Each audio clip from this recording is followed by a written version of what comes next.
Welcome to the first episode of My Month in Gaming, where I talk about all the games I played the previous month.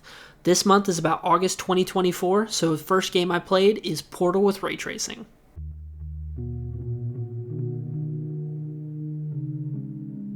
Portal is one of those special games that you show to anyone to get them into video games.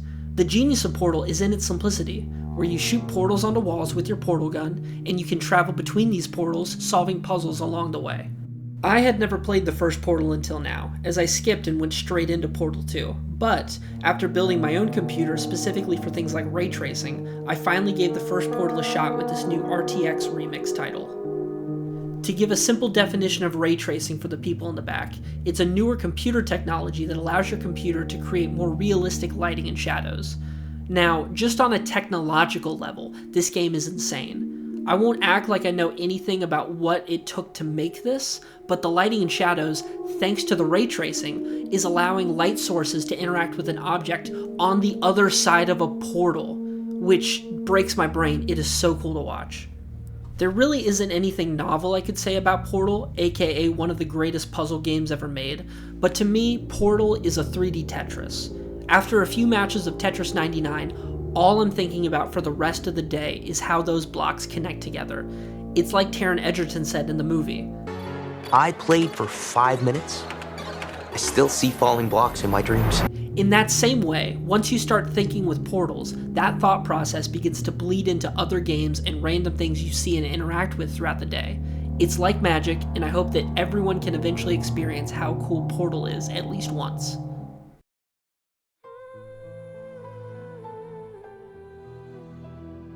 Ori and the Blind Forest is such a good Metroidvania, and what made it so good for me comes down to killer movement and a great vibe. The story of Ori has you playing as this lemur that's glowing like Gandalf the White, and its journey to awaken the Great Deku Tree. One thing to know about me, and this statement is a little hyperbolic but go with it, is that the smart part of my brain does all the analyzing of what I like and don't like once I finish playing a game. But before that, my gut instinct of what feels worthwhile in the moment just has total command. So, when the Blind Forest gave me a wall jump, I was happy. When the Blind Forest gave me a double jump, I was very happy. And then when the game gave me a momentum transfer mechanic where I launch myself into the air based off another projectile and can also send that projectile back at enemies, I was, to say the least, enjoying myself. The art style, the use of foreground and background, the cool fake language,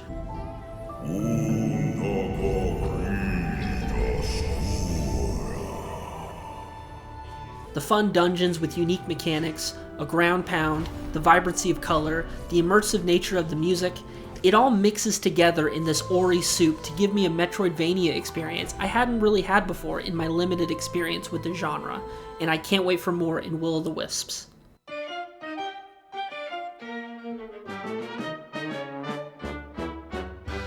Finally beating Cuphead is a bit of a full circle moment for me, since it was one of the first 2 games I ever purchased on Steam almost 7 years ago. Cuphead is a difficult game for sure, and while I have over the years been either more or less of a fan of that difficulty, it was never the difficulty that kept me coming back time and again to the point of finally beating it. Cuphead also in those 7 years got its own Netflix show, great show by the way.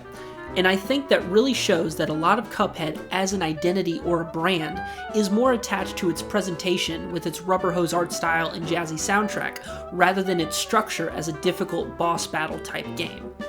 Basically what I'm saying is that if the next Cuphead game or Cuphead thing doesn't have that same structure of a boss battle game with notable difficulty, I wouldn't be too surprised or upset.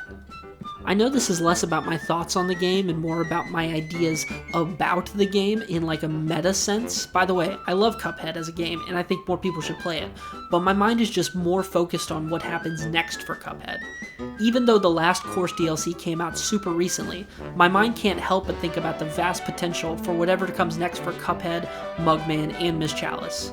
I hope to see more of these characters and this captivating presentation, and I will be seated patiently for that day.